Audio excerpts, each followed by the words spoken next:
Hi, good morning everyone.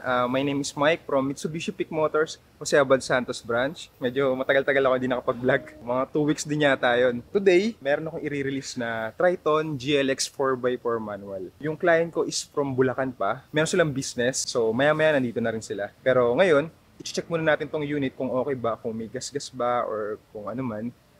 So, tara, check natin.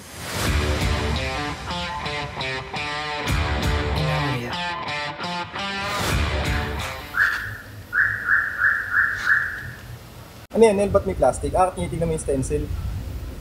Plastic. Ito may plastic pa yung gulong. Kasi madumi yan. Ano na? Madumi. So yung unit natin medyo madumi pa kasi dumating to kagabi, nakatrack siya. So bago i-release to, syempre ililinisin muna namin to dito. Ika-car wash pa siya. And then aayusin tong mga kalat dito. Then yung mga matting, ikakabit pa yon. So ganito yung itsura niya pagkadating dito. So, since this is a 4x4 manual, meron siya ditong easy select. First time ko magre-release ng 4x4. Natapat pa dito sa may pickup truck. Dito ako sa likod. Ito yung tinatanong sa akin ng client ko before na kung ito bang 4x4 is meron na ring styling bar or roll bar. Katulad na nasa GLS variant at saka sa may athlete variant. Pero unfortunately, wala po tayong styling bar or roll bar dito sa GLX 4x4 manual. So, pwede nyo pa rin naman siyang palagyan ng styling bar sa labas or dito sa amin kung meron na kagad stock. Pero kung palalagyan nyo siya sa labas, expect yun na maapektuhan ng warranty natin nun. So, I suggest kung palalagyan nyo siya ng ganun, tapusin nyo muna yung warranty. So, yan po yung unit natin, fresh na fresh. 16 km po pagdating sa planta at sa warehouse. So ito yung car jockey namin, ini-stencil niya yung unit ko. So baba muna ako, ayusin ko yung documents, and then paparating na rin ng client ko. Asikasuhin ko muna. So mamaya re-review natin to pag na-demo ko na yung unit sa kanya.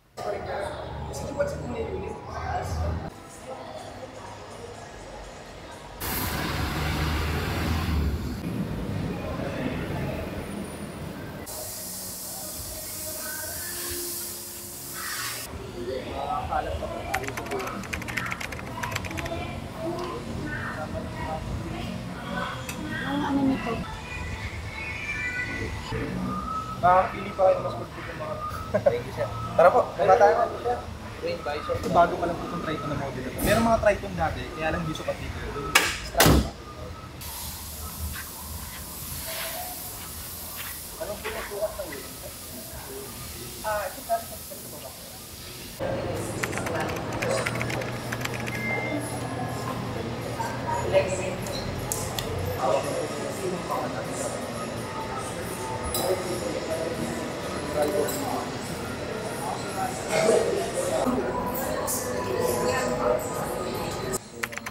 Hindi, additional na kalagay ma'am eh.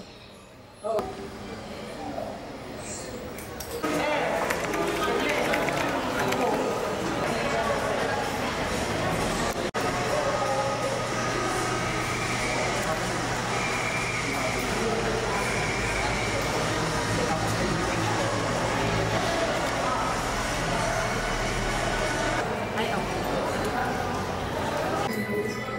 Yung warranty po ng sasakyan nyo, 3 years siya or 100,000 kilometers, whichever comes first. Kung ano man po yung mauna sa dalawa, 3 years or 100,000.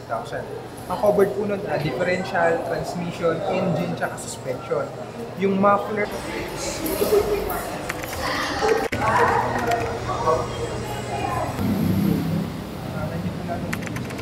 Kung kailangan nyo ng ganito po yung warranty.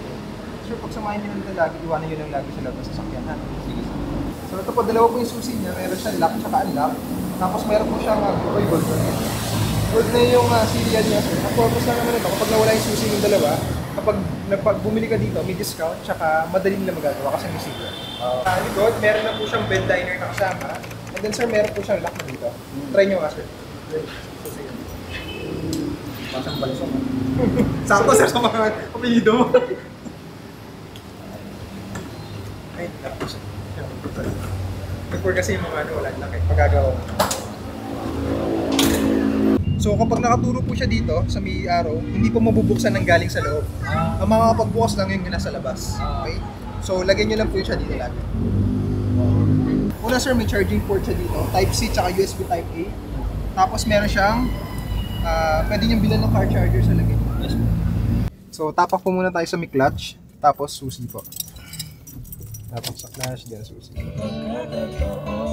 Hindi siyang max full katulad sa expander. Para pagpasok niyo po ng sasakyan, kung gusto niyo mas mabilis palamigin, hindi na kayo magtatataas dito. Pindutin niyo na yung max full. Ayan, adjust niyo na lang din. Make sure na naka-on lang lagi to. Ibig sabihin nito, kapag naka-ilaw po yan, yung hangin nagsisirculate lang sa loob. Yung aircon duct nakasarado po yun. Kasi kapag hindi po siya naka-open, pag ganyan po yan, yung hangin sa labas papasok po sa loob. Ito po sa gas. Di crudo sir, crudo tayo. So push nyo lang doon sa pakaliwa.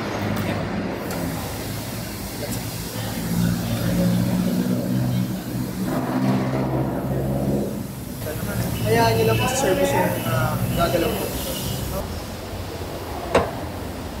Sir, pag babagsak siya, babagsak ako.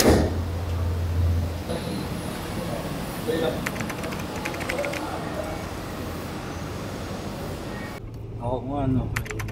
Iba. Kailangan mo yung bago ba rin? Kasi may job mo.